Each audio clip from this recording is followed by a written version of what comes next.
He doesn't say a word as she marches through the doorway to the dressing rooms. Forbidden territory for tours. There's a dummy dressing room that we'd show off, but I've never seen the real ones. Stars need their privacy. Are you on a show here?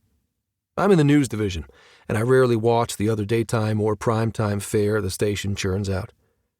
Her step falters, but she responds with a, "Pfft. Just because I was on Boom for a season? Nah, hang on."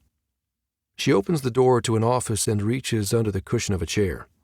People are creatures of habit. This is where Nancy always hides her... Got him. She holds up a ring heavy with keys. For a script supervisor who's supposed to be on top of all the details, she's super lax. Are we breaking and entering? It's not breaking and entering if you have the key, is it? Moments later, she's unlocking a dressing room door that, unlike the others we passed, isn't labeled with an actor's name. She flicks on a lamp instead of the overhead lights, tosses the keys on the counter, pulls me all the way inside, reaches around me to lock the deadbolt, and then crowds me up against the door until there's nothing between us but fabric. "You are something," I say, with what little air is left in my lungs, her touch amplifying the feeling that anything is possible. Shh. When she presses her index finger to my lips, I can only lean into her touch. "I happen to know that this actress is leaving," she whispers with a conspiratorial grin. "She's all packed up and out of here, so let's take advantage of that. As much advantage as humanly possible." This day just keeps getting better. Bella. Just once let me have my way with a guy in real life. Quinn whispers. At least, I think it's her. Something about this guy has resuscitated parts of me that I thought my drug-filled days and nights buried 6 feet under.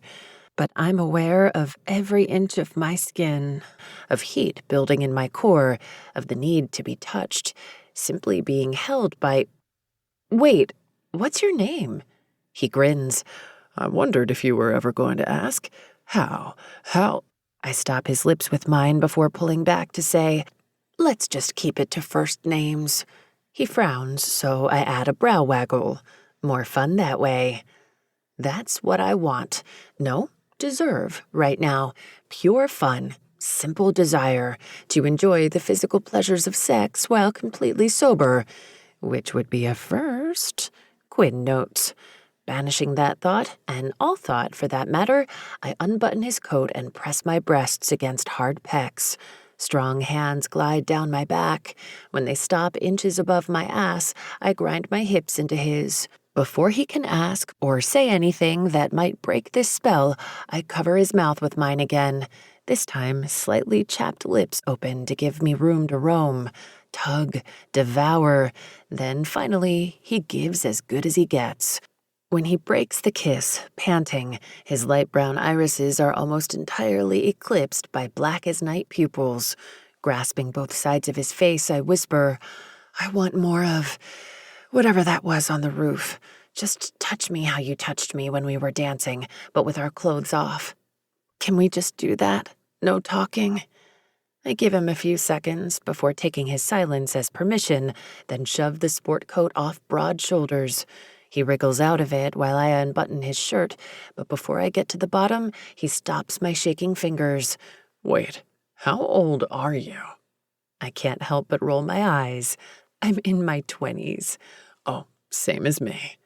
Thankfully, he finishes taking off the dress shirt. I guess since I saw you on Boom, I think of you as younger. I'm getting older by the minute, mister. After pointing at the undershirt and pants he's still wearing, I lower the side zipper of my dress and ease my arms out of its sleeves. One request, though. Don't talk about this to anyone, ever, okay? If you do, I will find you and do something bad to you. Saluting me, he grins before taking off his t-shirt. I never kiss and tell. I want more than kissing, I say as I shimmy the clingy fabric down my torso and past my hips, but absolutely